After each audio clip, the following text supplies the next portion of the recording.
GG Records Beats Production.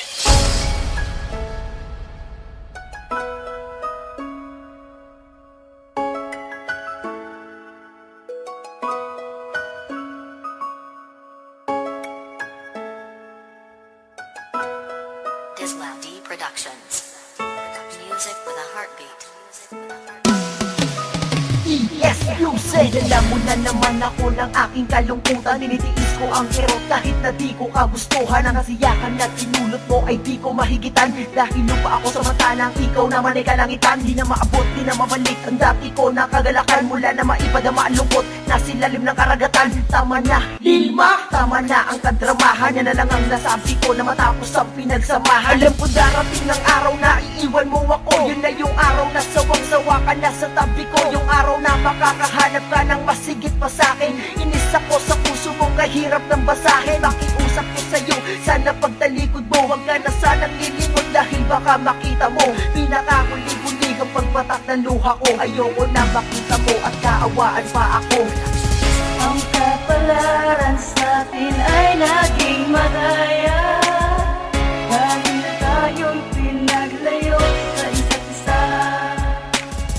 Di man natin gustuhin at tayong dalawa'y paglayuin.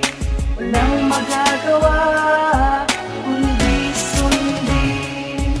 Habang ako'y nag-iisa, hawak ang ating larawan. Tinititigan ng larawan na nagtatawanan. Tayong dalawa na magkasama pa noon. Ating relasyon ay di umabot ng taon. Sapagkat nakikinig ka sa sinasabi nila. Sinisiraan lang nila ako para makuha ka at nakinig ka. Kaya ngayon ako'y mukhang kawawa. Alam ko na sa akin ay hindi ka maaawa. Awanan at kulitan at tarutan ay wala na. Lambingan at tampungan at suyuan. Alaala na lang nga siyang pumapasok ngayon sa aking isipan. Sayang lang ang pagmamahal ko at kakalimutan na kita. Sapagkat para sa akin wala kang kwenta. Iniwan mo ako isang linggo may iba na. Darating din ang araw na ikay kakarmahin. Kaya dasal sa itaas ngayon ikaw ay karmahin.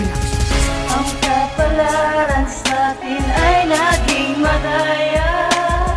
Dahil tayo'y pinaglayo sa isa't isa. Di man natin gustuhin at tayong dalawa'y paglayuin. Walang magagawa kundi sundin. Audacity, ready na pinakat ang mundo natin nahati. Ang dami pinaglayo, sakit at pagdadalang hati. Ang aking naramdaman, ba't ba kailangan magwakas? Ating pag-ibig, bakit kapalaran ng naging batas? Pinaglayo ng kapalaran, sabi ang naranasan. Kaya mag-iisa ay di ko na kayang takasan. Bakit ba? Wala naman sa amin may kasalanan. Bakit